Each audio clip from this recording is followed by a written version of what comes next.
Salut à tous, c'est Pang de la chaîne O. Salut, c'est Bhaskar pour Hypnomachie. Aujourd'hui, je suis donc avec un invité très spécial.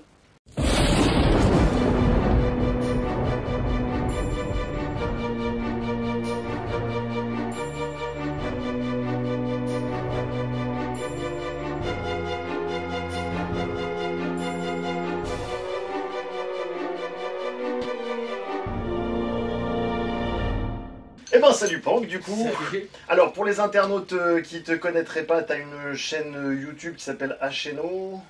Ouais, la chaîne O Hypnose, je crois. HNO Je Hypnose. connais même plus le nom de la chaîne. Ok. Où moi j'ai re-regardé, parce que je t'avais connu depuis un petit moment, mais j'ai re-regardé où j'ai vu que t'as pas loin de 2000 vidéos. J'ai regardé ça aussi il y a pas longtemps, je me suis dit, ah ouais, j'en ai fait beaucoup. Ouais. Ah, moi ça m'a coupé, parce que moi j'arrive à 25 après 2 ans, tu vois, donc c'est vrai que t'as une productivité absolument... Ouais, mais moi je m'étais marré à me dire, tiens, qu'est-ce que ça ferait si je fais une vidéo par jour. Puis d'une vidéo par jour, je suis passé... donc pendant un an, c'était mon délire. Je suis passé à une vidéo sur 2 ans, une vidéo sur 3 ans, et là je suis sur la 4e année. D'accord, ouais, donc ça fait pas mal, ok. Donc, Parce que une des choses, bon ça fait un moment que je te suis de loin, donc et pour l'hypnose et pour les arts martiaux aussi qu'on a en commun, bon. Et l'autre jour j'ai partagé sur ma page Facebook un de tes e-books où tu racontes un peu une espèce de changement de paradigme que tu as eu dans ta pratique thérapeutique. après, crépuscule de hypnose. Voilà, ouais, tu peux nous raconter un petit peu en détail ou ça m'intéressait bien ça? Bah en fait, je l'ai écrit il y a 2 ans.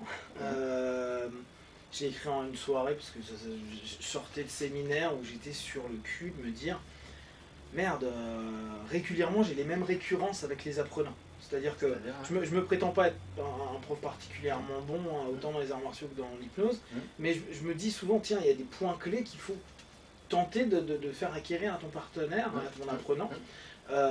Et je suis souvent abasourdi par me dire, mais attendez, vous n'avez même pas compris la base de l'hypnose, je cherche même pas les techniques, je m'en fous. Ce qu'est une transe. Et en fait, j'étais sur le cul de me dire, on passe notre temps à parler d'hypnose, mais la plupart sont encore en train de se dire qu'il faut que le partenaire soit en mode zombie, avec la bave ici et qu'il ne bouge pas pour qu'il y ait une transe. S'il ouvre les yeux, s'il parle, s'il saute, s'il crie, s'il a des émotions, s'il a plein, c'est pas normal, c'est pas bien. Effectivement, il y a beaucoup de gens qui voient la transe comme un truc hypotonique de ralentissement, alors qu'un concert de heavy metal, pour eux, c'est pas une transe. Quoi. Ils se rendent pas compte que c'est aussi une transe ou un meeting de Macron ou un truc. Exactement, sinon ils vont te dire, ah non, mais là il y a une différence entre une transe chamanique et une transe hypnotique. Non, une transe reste une transe. Après, c'est comment on va l'orienter dans le cadre qu'on présuppose. Et c'est en fait de là où je suis parti, où je me suis dit, mais on fait des conneries. Et quand je dis on, moi le premier, c'est-à-dire que dans notre modèle d'enseignement, dans ce qu'on veut montrer de l'hypnose, dans la façon d'aborder l'hypnose aujourd'hui, je pense qu'on est dans l'erreur sur certains aspects. Et on voit que ça évolue. Déjà depuis 2 ans, si tu regardes, il y a Cyril Champagne sur l'Arche qui... à sa recherche, propose des cheminements qui sont différents. L'Arche est en train de s'ouvrir sur plein d'autres trucs. Déjà que c'était une boîte qui était ouverte, mais là, tu vois, ils ouvrent. Et je trouve qu'il y a une réflexion pédagogique. Bah, on en parlait il y a 5 minutes sur toi et les cours, par exemple, en IMPO que tu as pu proposer. Cette notion à dire, mais on a peut-être quelque chose à reprendre. Aujourd'hui, on répète un schéma PNL hypnose depuis les années peut-être 90, 80-90. Toujours le même, et on voit Tech 1, Pratt et Tech, Pratt et Master Pratt, c'est toujours la même chose, que ce soit en PNL ou en hypnose érectionnelle, on est à peu près dans le même truc. Et au bout d'un moment, j'ai eu en plus la chance là, de faire des séminaires à l'étranger, aux US avec Bendler, etc. Et tu dis, mais on est quand même sur un modèle d'enseignement qui est un peu fossilisé, un complètement. petit peu. Tu vois, ce que je dis souvent aux gens, je dis on retrouve le problème qu'on a dans les arts martiaux. C'est-à-dire, on a une pédagogie qui est trop ancienne, on valide des gens, c'est comme si tu validais des grades, mais de manière tu comprends pas, parce qu'ils ont passé un examen à un moment T, alors ils sont valides, mais tu les as vus 3 semaines, les gars, 1 mois et demi, formation d'hypnose c'est quand même 1 mois et demi, 2 mois à tout casser, et tu lui donnes un certif qui va dire que tu le valides à un moment T. Alors que tu ne sais pas comment il est dans sa progression. Donc quand on donne des grades dans les arts martiaux, tu peux faire un examen, mais en général c'est ce qu'il a fait de manière globale qui est intéressant. Là tu sais pas, tu vas l'avoir 1 mois, 2 mois, et puis après disparition. Tu sais pas. Donc pour toi c'est vraiment parti depuis un point de vue d'enseignant, de penser à une transmission, en tout cas le début de ce qui t'a fait accoucher du e-book. Et aussi de notre pratique à nous, c'est-à-dire que on est dans une pratique, en tout cas moi ce que j'observe, qui est vachement symptomatique. Donc on met de côté la notion psychothérapeutique parce qu'on dit on n'est pas des psychothérapeutes, alors que le mot psychothérapie a été mis en avant par Bernheim, qui est l'école de Nancy, qui était hypnotiste, c'était génial, pour parler de l'hypnose. Donc on va avoir une espèce d'antinomie où aujourd'hui on dit mais non, moi je fais de l'hypnose, je fais pas de la psychothérapie. Pour les auditeurs, peut-être préciser que justement ça fait quoi, une quinzaine d'années, 10 ans, 15 ans, depuis l'amendement Accoyer, que le terme a été tamponné, parce qu'avant tout le monde pouvait. Aujourd'hui c'est psychopressien. En fait il y a des espèces d'affrontements de lobby pour le contrôle de parts de marché, en fait tout simplement, et qui essaient de contrôler. C'est assez orwellien, c'est en contrôlant les mots, on espère contrôler les comportements. Voilà. C'est très hypnotique d'ailleurs, comme concept. Hein. C'est de la pure hypnose, oui c'est complètement hypnose en fait. Enfin, j'en ai déjà un petit peu parlé, mais j'en reparlerai d'ailleurs probablement le jour où je voudrais me faire encore plus d'ennemis, puisque j'ai besoin pour faire ça sur la chaîne. Voilà, mais c'est bien, ça veut dire qu'au moins tu fais réagir. C'est le but, ouais. Et donc tu vois, ça a été sur cette notion où moi je me dis, putain, l'hypnose aujourd'hui on la limite à je veux perdre du poids, je veux arrêter de fumer, j'ai 2 addictions et j'ai 3 phobies, et l'hypnose c'est ça. Puis à côté, on prend pas, si en 3 séances t'as pas fini, ou en 5 séances, t'as pas changé la vie du gars, tu fais de la mauvaise hypnose, c'est pas de l'hypnose, etc., etc. Et dès que tu commences à dire, mais attends, c'est pas simplement un monde de suggestion, c'est aussi un monde de réponse à la suggestion.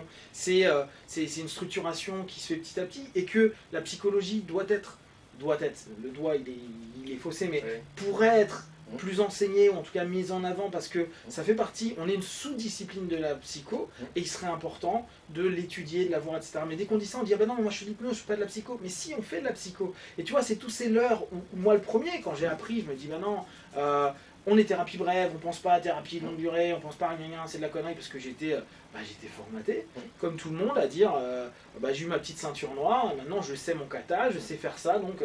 Et au bout du compte, avec le recul, tu te dis, mais non, c'est vachement plus vaste que ça l'hypnose, mais non, c'est vachement plus ouvert que ça, mais non, c'est pas je dois faire une métaphore ou je fais une suggestion directe, qu'importe le style que tu préfères, c'est vachement plus intéressant, plus complexe, ça touche différentes choses, et on a réduit à ce niveau-là, et en plus, on dit, bah voilà, l'hypnotiste, il doit faire ça, il est comme ça, en gros, on a figé une identité en fait, on a créé une transidentification qui a réduit l'horizon des praticiens. Et moi c'est un truc que j'ai beaucoup observé, parce que moi j'ai commencé l'hypnose en 2000 je crois, je vais me certifier en 2001, 2002, etc. PNL. Et je me suis énormément retrouvé dans ton parcours quand j'ai lu ce e-book, et je m'étais dit justement, que c'était, enfin on va y revenir après plus tard, mais sur ton changement de paradigme, hein, mais parce que c'est vraiment quelque chose moi que j'ai vécu, que j'ai traversé aussi, et où j'ai remarqué que c'était vraiment ce que j'appelle moi, enfin ce que j'appelle, c'est pas, le mot n'est pas de moi, mais je le popularise, ce que j'appelle une antitélie, c'est-à-dire quelque chose qui crée l'inverse de l'effet escompté. C'est-à-dire qu'en contrôlant, en voulant contrôler les praticiens, en brevetant le mot psychothérapie, etc. Du coup, là où l'intention initiale c'était effectivement de créer un cadre sécurisé avec entre guillemets que des psychologues ou assimilés qui peuvent faire la psychothérapie, ils ont rétréci l'horizon intellectuel, conceptuel, culturel des gens qui ne sont pas passés par là, et donc du coup ils ont contribué à un appauvrissement alors que c'était censé être exact inverse. Exactement. Et comme d'hab, le fait de contrôler de façon autoritaire crée très souvent l'inverse de l'effet escompté. C'est ça, et encore que je pense que dans l'hypnose, la complexité, c'est que la plupart du temps, on a rarement mis l'hypnose en lien avec la psycho. C'est-à-dire que on sait que le maître mot et le haut sensei de tout ça, c'était Erickson actuellement, et donc il disait ouais mais l'hypnose c'est pas de la psychiatrie, c'est pas de la psychologie. Il a quand même défini des lignes directrices que, et c'est génial quand on pense que c'est un contournement du facteur critique, la transe, d'accord ? Donc contournement du facteur de jugement. Depuis qu'Erickson a dit ça, plus personne ne juge l'hypnose, c'est-à-dire ne remet en question. C'est-à-dire qu'on accepte le paradigme proposé par quelqu'un qui était brillant, qui était bon à ce moment-là, mais on se dit, bah non, Erickson en gros a dit ça. Après on a eu des gars super bons en France, hein, mais on suit toujours cette notion. Donc en gros, on a un grand maître, ce grand maître, on ne met plus en question, donc on est dans une transe, c'est génial. On nous enseigne à être en transe, dans une transe qui est une transe collective, entraînée par quelqu'un qui à un moment donné a redéfini l'hypnose de manière plus moderne, et on se dit, bah non, maintenant on sort plus de là. On est dans une espèce de transfert complet avec c'est ce que j'appelle moi des chamans culturels, et c'est justement, tout le propos moi, que j'essaie d'avoir sur la chaîne, c'est d'essayer d'amener des gens à conscientiser exactement ce que tu viens de dire. J'aime bien parce que tu le dis avec d'autres mots, donc c'est cool, parce qu'il y a d'autres gens qui vont tiquer, et ça c'est cool. de voir qu'on ne peut, en admettant qu'il y ait une vérité à trouver en mode chercheur de vérité, c'est vrai que c'est déjà un sacré postulat, hein. Mais si on a envie de rentrer dans ce postulat-là, ce qui est clair, c'est que on ne peut pas trouver la vérité si on reste uniquement dans les rails des chamans culturels et de la génération d'avant, effectivement. Bien sûr, mais c'est tout ce qui a été intéressant. Tu vois, moi, bon, j'ai été formé en PNL, puis après, la PNL, je me suis dit, attends, je vais aller aux racines de cette discipline que j'adorais, et que j'adore toujours. Je suis allé en hypnose, donc comme tout le monde, hypnose, la première fois que j'en ai parlé, on m'a dit qu'il faut faire de l'hypnose ericksonienne, de toute façon il n'y avait pas autre chose. Donc je vais me former en hypnose ericksonienne, et moi la première chose que j'ai vue, je me suis dit putain, c'est une hypnose de vieux. En fait c'est de la... non, je me suis dit c'est de la PNL de vieux, pardon. Je me suis dit, en fait c'est de la PNL, sauf que c'est vachement long. Sauf que, et pourtant c'était pas inintéressant, mais je me suis pas retrouvé dedans. Et donc la chance a fait que j'ai pu croiser notamment un de mes profs de PNL qui m'a dit, bon alors toi effectivement Erickson c'est pas ton truc, regarde ce gars là il va te plaire. Et il m'avait balancé un truc de Kine. Je fais, putain, je vois le gars et je fais, oh, révélation. Déjà je trouve que j'avais une PNL qui était un peu énervée, et je me suis dit peut-être que c'est pas terrible, etc. J'avais pas vu encore vraiment ce que faisait Bendler. Quand j'ai vu Bendler, j'ai fait ok c'est bon ça va, je peux faire n'importe quoi, il le fait aussi. Et après j'ai vu Kine, et Kine c'est aussi un gros énervé dans sa manière de faire quand il était dans les années 80, il était costaud. Et je vois ça et je me dis waouh, c'est le strict inverse du paradigme qu'on vient de m'enseigner, et pourtant ça marche. Et là je me suis dit waouh, mais il vient d'où, qu'est-ce qu'il fait, où, quand, comment. Donc après je suis allé chercher, et c'est là où quand j'ai commencé à parler un petit peu d'Hellman en France, et j'ai fait chier tout le monde avec mes vidéos. Mes vidéos au départ c'était ouais regardez il y a une autre chose. Moi c'est pas dire que j'ai raison, je pense absolument pas, comme tu dis, chercheur de vérité, c'est grande gueule quoi, c'est pas le cas. On cherche de trouver des voies d'accès pour trouver ce qui nous correspond. Et dans ce cheminement là, je me suis dit putain, on s'enferme dans une croyance qu'il n'y a que l'hypnose ericksonienne et que c'est l'hypnose des fines, belles, qui fonctionnent, etc. Alors qu'il y a d'autres façons de voir qui sont très intéressantes, qui ont fait leurs preuves, et qu'on a, limite quand on en parlait, quand je parlais d'Hellman au départ, on se foutait de ma gueule. On disait mais c'est qui? Ah oui, je sais faire l'induction Hellman. Non mais il a créé un modèle. C'est vachement plus riche qu'une induction. C'est pas une induction, c'est un paradigme. C'est ça. C'est bon que Kine, c'est surtout Kine qui a développé ça. Donc on va dire omni-hypnose, qui se développe de plus en plus, c'est la version, une version entière, une structure. C'est comme si tu vois un style karaté X, et t'as Kyoku et t'as Shotokan. C'est deux choses complètement différentes, pourtant on fait les mêmes mouvements. Et j'avais trouvé cette notion de dire ça nous permet de faire une rupture de pattern à une transe qu'on nous a balancée depuis des années. On est donc ça, et ce qui a été joli, moi ça m'a fait hyper plaisir. Là on va dire on est quoi, 2018, en 7-8 ans, t'as des gens qui, quand tu parles d'hypnose hellmanienne, d'Hellman, les gars ils connaissent. Tu vois, mais t'imagines pas comment c'est trippant de voir des écoles qui prennent, on fait truc style Hellman. Tu fais waouh, c'est le truc, t'en parlais, on te regardait. En France, il y avait un gars sur un site internet qui en parlait, injoignable. Et c'était il y a 7 ans, 8 ans. Quand tu vois, t'imagines le délire. Et tu te dis, waouh, on est en train de progresser. Alors, tu vois, moi je suis un peu vénère parce que je pense qu'on est dans l'erreur. Et vraiment, je m'inclus dedans sur notre mode d'enseignement où on va aller trop vite. Je pense qu'il faudrait 2-3 ans d'enseignement, comme une psychopratique entière, mais psychopratique d'hypnose. Et où on reprend du temps pour étudier un peu de base psycho, un peu de psychanalyse, qu'on y adhère ou pas. De toute façon, la psychanalyse est la fille de l'hypnose. Moi j'ai été formé en 3-4 ans à ce genre de choses. Tu as été formé en 3-4 ans. Effectivement, tu parles vraiment de formations qui sont ramassées sur un mois ou un truc comme ça, tu vois. Aujourd'hui, parce que si tu n'es plus vraiment dedans, en gros aujourd'hui, en 2 mois, tu peux devenir, je pense 2 mois ça doit être à peu près ça, un maître praticien. En gros, tu arrives à un praticien en 15 jours, 3 semaines, et maître praticien avec tout le monde peu que c'est, maître praticien, c'est juste, on va dire, un praticien plus. Tu rajoutes 15 jours, on va dire en 1 à 2 mois, t'es praticien. À la limite, ça veut dire qu'ils ont filé tout le matos théorique, pas forcément que l'autre a digéré en fait. Exactement. Mais ça me paraît pas absurde vu la quantité de trucs, de matériel. Après, il faut digérer et avoir le temps du feedback qui permet c'est exactement ça. Et puis je pense qu'il nous manque quand même, tu vois, au fur et à mesure des années, on a entendu de plus en plus de gars qui disaient faut faire des cours de psychopatho. C'est vrai, c'est pas faux, c'est intéressant d'aller faire de la psychopatho. Et puis quand tu commences à parler, après avec les accords et les désaccords, mais juste ne serait-ce savoir, moi j'aime bien la psychanalyse et les notions de transfert. On me dit, ouais, mais en hypnose, il n'y en a pas. Alors après, on se bat, etc. Oui, mais ne serait-ce que savoir quel est le discours de tout ça, c'est intéressant. Qu'est-ce que tu en penses, toi? Parce que moi, je sais qu'effectivement, ayant d'abord été formé aux thérapies brèves, donc hypnose, PNL, analyse transactionnelle, etc., pareil, j'ai entendu, enfin, en fait, j'ai même pas entendu qu'il n'y a pas de transfert en hypnose, c'est on ne m'a pas parlé de transfert en hypnose, mais pas du tout, pendant toute ma formation. Et comme j'avais 20 ans, bah, j'avais rien lu, et du coup, bah, j'avais jamais. Enfin, si, pour moi, c'était un vieux mot de mecs qui sont comme ça dans un bureau. Bon, donc. C'est après, quand j'ai étudié la psychanalyse et d'autres systèmes où j'ai regardé ça, mais qu'est-ce que t'en penses? Parce que pour moi, par définition, dans l'hypnose, il y a quand même un aspect régressif vers une transe de régression en âge, de soumission à un chaman ou quelque chose comme ça.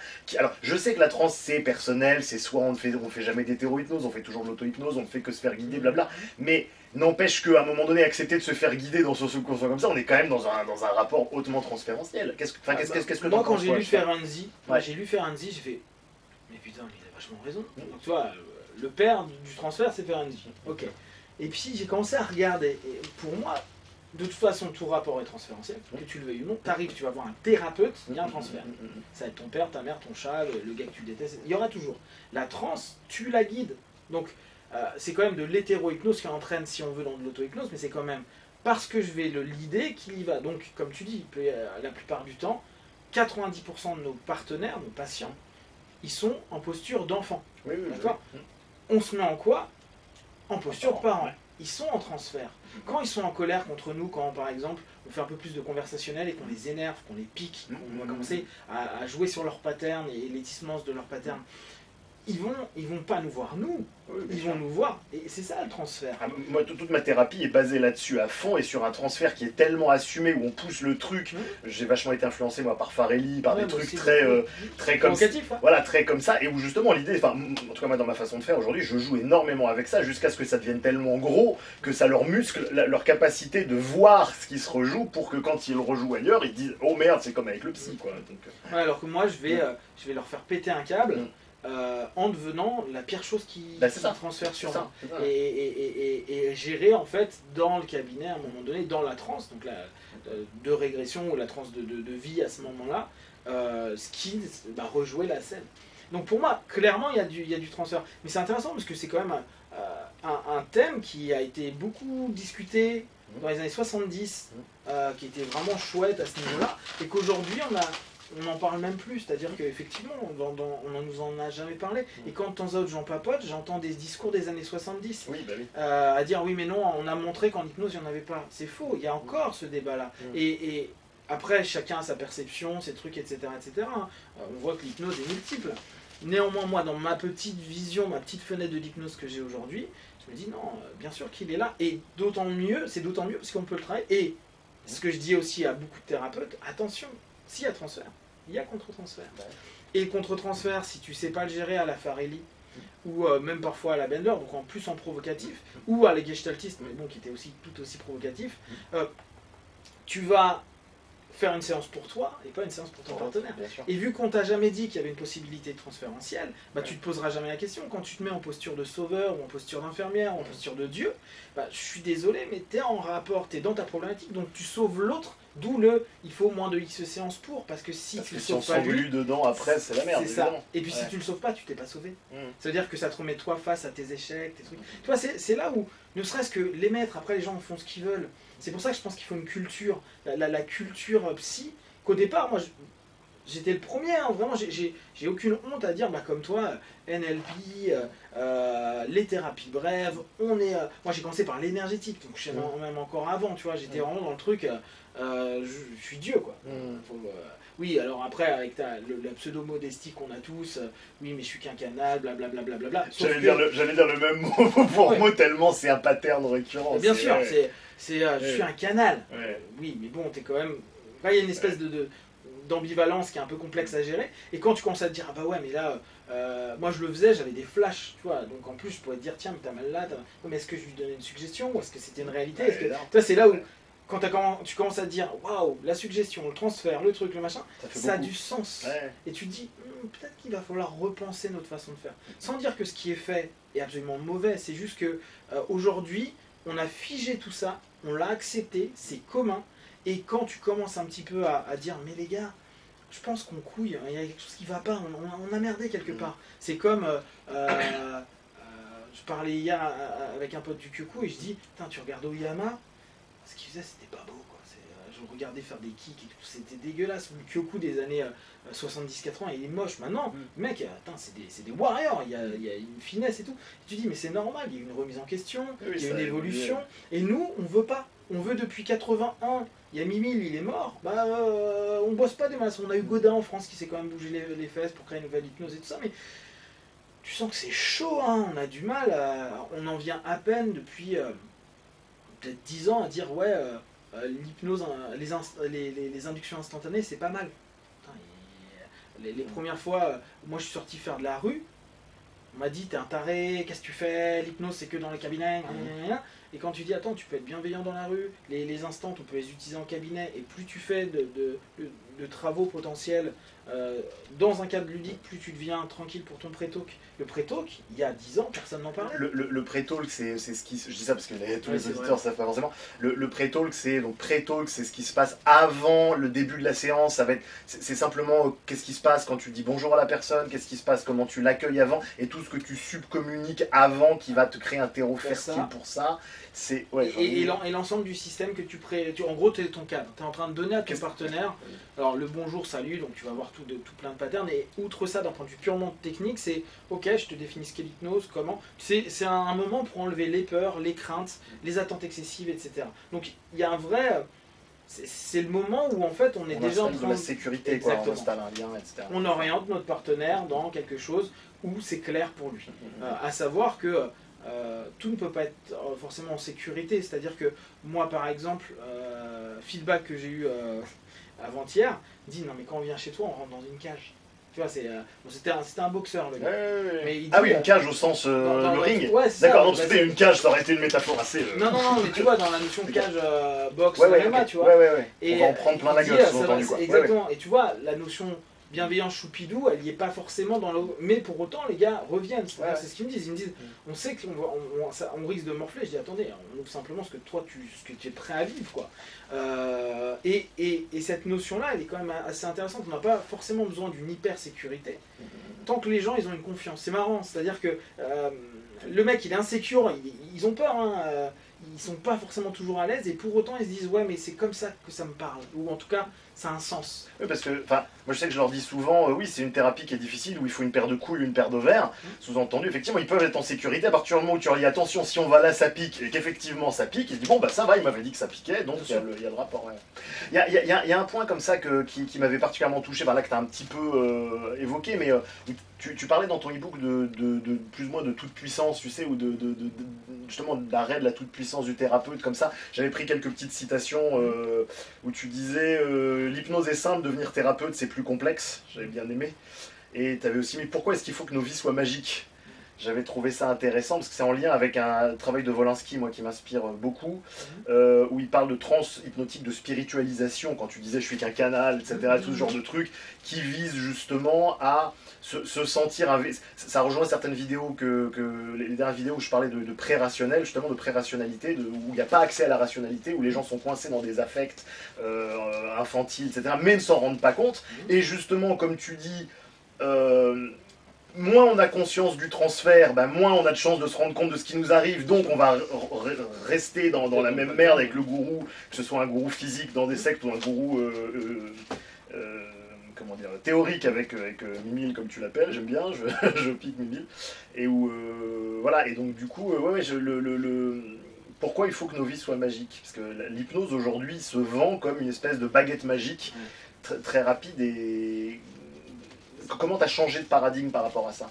Moi j'étais donc le premier à être énergéticien, PNListe, la magie, tu vois, rien que Structure of Magic, là, tu vois, ça me revient d'un coup, tu te dis, on a grandi avec ça, quoi, c'est le bibon. C'est que, moi j'ai changé en fait, là, je pense, mon paradigme de thérapie. Avant je pensais vraiment qu'on changeait les gens. Voilà. Changer les gens. Okay.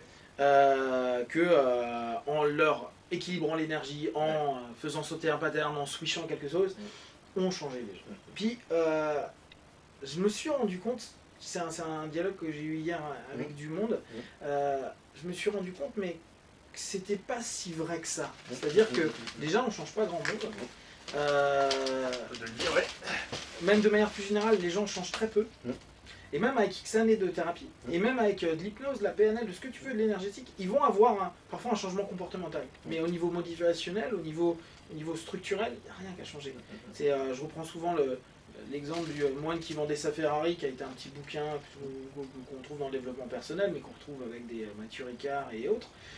C'est des gens qui étaient dans du business, ont arrêté le business, sont arrivés dans la spiritualité, mais au bout du compte, nous revend comme un business la spiritualité, quoi. Ils font du bon boulot, mais c'est devenu des marketeurs du Dalai Lama, des marketeurs de la vie zen ou simpliste, etc., etc. Donc en gros, ouais, leur comportement est différent. Ah ouais, le mec n'est pas basé sur l'argent, oui, mais il est toujours sur le modèle de base, c'est-à-dire reconnaissance au travers de quelque chose qu'il met en avant. Et donc au fur et à mesure, je me suis rendu compte qu'il y avait moins de magie que ça, le nombre de personnes qui retournent dans leur pattern, c'est-à-dire que leur comportement a changé, mais leur pattern de fond, leur motivation, si on reprend l'énéagramme, n'a pas changé. Les blessures profondes de l'enfant intérieur, en fait, restent telles qu'elles sont. Exactement. Ouais. Et je suis arrivé à quelque chose à me dire, mais pourquoi vous voulez tous changer? Qu'est-ce qu'il y a tellement dégueulasse à l'intérieur de toi? C'est une question que je pose souvent à mes patients. Je dis, mais qu'est-ce qu'il y a tellement dégueulasse en toi qui t'emmerde? Parce qu'en gros, tu es en train de me dire que tu es en train de te rejeter toi. J'ai plus envie d'être ça. T'as plus envie d'être ça. C'est si mal que ça d'être ça? Non, j'ai plus envie d'être un nouvel homme, un gars super, au-delà de blabla. Mais pourquoi tu as besoin d'être un surhomme? Donc on est à nouveau dans le mythe du surhomme, mais outre ça, toi ça devient tout ça. Pourquoi tu as besoin de ça? On nous voit l'espèce d'idéologie du changement total absolu et d'un claquement de doigts, on pourrait tout effacer, faire une tabula rasa de sa génétique, son épigénétique, ses blessures qui nous ont façonnés dans la petite enfance, etc. Même s'il y a de la résilience. Alors aujourd'hui justement, s'il y a de la résilience, ça se vend, mais si jamais tu dis il n'y a pas de résilience, ça se vend vachement moins, même si c'est tout aussi exact.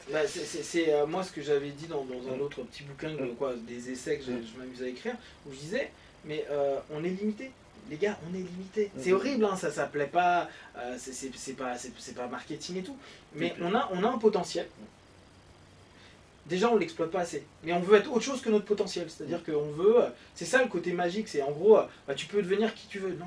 Tu peux devenir déjà ton plein potentiel. Si déjà t'es ça, t'es en level de ouf. Le truc, c'est que non, ça te plaît pas. On t'a vendu du rêve, etc. Et tu veux être cette espèce de magicien de vie qui se transforme. Et c'est pas vrai. Et la thérapie, on te le vend encore plus. Alors, l'intervenir du rêve, c'est tu changes tout, ce pattern à la con, je le vis, on fait un petit switch, tu vas te sentir bien. Au supermarché, quoi. C'est ça. Ouais. Et alors, avec le temps, je me suis dit, mais non, en fait, pourquoi la thérapie, est-ce que le but, voilà, moi aujourd'hui c'est vers ça que je tends, après dans 10 ans peut-être que j'aurais changé, c'est simplement peut-être accepter juste ce que l'on est. Et ce que l'on est dans nos forces, nos faiblesses, nos lumières, nos obscurités. Et là on revient un petit peu sur Jung qui dit, bah ouais, mais il faut à un moment ou un autre passer dans l'ombre, tu vois. Et sans dire, quand tu dis ça à un thérapeute bref, il va dire, non mais la souffrance, pourquoi la souffrance, on peut l'éviter, on peut aller simplement dans du bon, du juste, du positif. Non, parce qu'en fait, on n'est pas que lumière. Et c'est pas gênant. C'est juste qu'on n'accepte plus aujourd'hui d'être aussi dégueulasse, d'être sombre, d'avoir du vice, d'être pas bien. Aujourd'hui, on est homogénéisé, on est tous pareils. On nous a empêchés d'avoir des ondes, des problématiques. On le voit, notre société, elle est de plus en plus policée. Oui, on planque les handicapés, on planque les malades. Bien sûr. Ouais, justement, parce qu'il ne faut pas voir ça. Ouais. Il n'y a que de la réussite, tu vois. C'est il y a moins de morts par rapport à ça, il y a plus de réussite par rapport à tel. Et ça, tu as toujours cette notion de la magie est en vous, il faut que. Mais la magie, c'est simplement d'être en vie. La magie, c'est simplement de pouvoir se dire à un moment, ok, je suis comme ça. Et moi, ce que je trouve génial, c'est que dans la thérapie, j'ai des personnes qui par moment viennent avec ouais, c'est un problème dans ma vie, et ils finissent certaines sessions, ils font mais en fait pourquoi je me prends la gueule là-dessus? Je suis comme ça. Bah oui. Et le je suis comme ça, tu sens d'un coup que ça déstructure tout plein de patterns à la con qu'ils ont cumulés, et c'est plus mal ni bien, c'est juste bah ça fait partie de moi. Ce qui ne veut pas dire que je vais me tuer avec ça, c'est juste ok, je sais que je suis comme ça.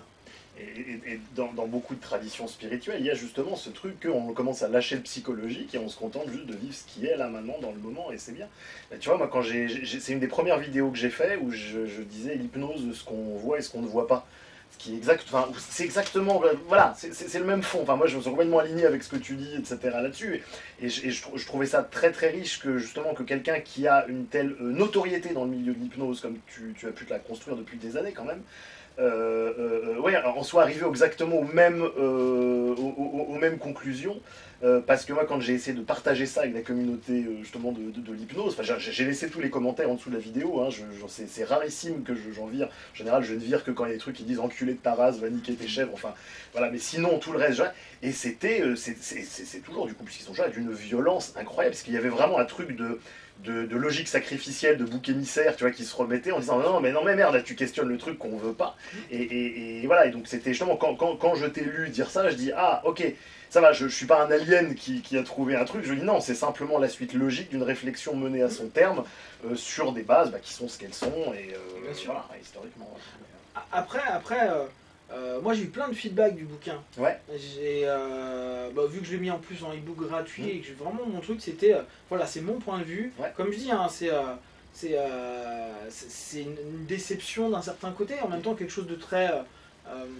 J'aime profondément l'hypnose, je veux simplement qu'on puisse voir l'hypnose comme quelque chose de plus global, de plus intéressant, pas un truc tout fermé. Bien sûr, il y a des gens qui m'ont dit ouais, c'est de la merde ce que tu dis. Ok, pas de problème, je m'en tape. Par contre, c'est étonnant de voir le nombre de personnes qui adhèrent, qui vont dire ok, je suis pas d'accord avec tout. Par contre, là-dessus, c'est vrai. Et pas des... En plus, pas des personnes qui sont peu connues dans l'hypnose. C'est-à-dire que c'est des gars qui sont des référents, c'est des gars qui ont des écoles, qui ont des trucs et qui disent ouais, effectivement, il y a des trucs qui bug, ou on est en train d'y réfléchir. Alors, il faut quand même comprendre que bouger un modèle qui tient depuis les années 80-90 avec praticien, on va dire technicien, praticien, master, t'as les supports de cours, c'est les mêmes partout. Tu vas dans toutes les écoles d'hypnose, à 90% c'est les mêmes choses. Ça veut dire qu'en gros, quand remettre en question, c'est pas plus, je pense, l'hypnose. Les gens qui aiment l'hypnose, à un moment ou à un autre, se posent ces questions-là. Mais quand c'est ton business, il faut être très pratique. C'est ton business. Tu fais tes trucs, tu es sur les rails, tu t'emmerdes pas. Tu as 30, 40, 50, 60 apprenants par session. Tu te fais 2, 3, 4, 5 000 balles par apprenant. Qu'est-ce que tu vas te casser les couilles à dire non, mais en fait, le système que je suis en train de dire, c'est de la merde. C'est pas de la merde, c'est à reprendre. Parce que il y a plein de choses. Bon, mais il faut le voir autrement. Moi, quand j'ai commencé à dire, il y a 3-4 ans, je dis, il y a 3 ans, je pense, j'arrête de donner des certifs. Pourquoi tu donnes pas de certif? Parce qu'en fait je me suis rendu compte que... des effets pervers. Et puis en fait toi tu valides à un moment T par rapport à une notion que toi t'avais. Mais moi l'hypnose que je proposais il y a 5 ans et l'hypnose il y a 7 ans et celle que je propose aujourd'hui, ça n'a rien à voir. Donc j'ai validé quelqu'un dans un modèle où les gens se disent oh je vais aller voir ce gars là parce qu'il est validé par telle école, mais ils ont peut-être vu mes dernières vidéos en 2017 mais pas celles de 2011, donc ils savent pas. Donc en fait le mec à qui j'ai donné un concept, c'est plus les mêmes. Et moi, je suis le premier à me remettre en question. C'est pour ça aussi, tous les jours, je m'amuse à dire mais non, mais et si j'avais tort là? Et si ça se trouve, je dis de la merde. Je pense qu'on n'a jamais complètement raison. Donc, il faut toujours remettre en question. Et la communauté, tu vois, là, elle grandit assez vite parce que c'est la mode. Mais ça a du bon parce que les gens sont prêts à remettre en question. Alors qu'avant, quand c'était une espèce de... Imagine, c'est un peu le côté... Il n'y a que les sensei des mêmes écoles qui se revoient tout le temps. Sauf que là, la connaissance, elle commence à y aller. Exactement. Elle commence à... Et il y a des mecs qui viennent d'autres disciplines, d'autres qui se disent plus maintenant que c'est un truc bizarre, d'autres qui ont qui ont un background qui est complètement différent. Et donc, ils acceptent de se dire ah non, mais ça c'est con, ça m'a énervé. Et le dire. Ce qu'il n'y avait peut-être pas il y a 5-6 ans, tu vois. Parce qu'il y avait Internet n'était pas vraiment passé par là en mode démocratisation. Et du coup, voilà, on est en train de changer de paradigme. Donc, ok.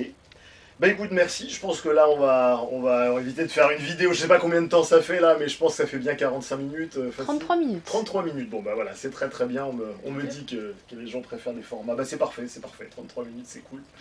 Et je te remercie, Pank. Peut-être qu'on se refera un truc, je sais pas. Bon, voilà, faudra qu'on en discute, mais voilà. Yes. Donc,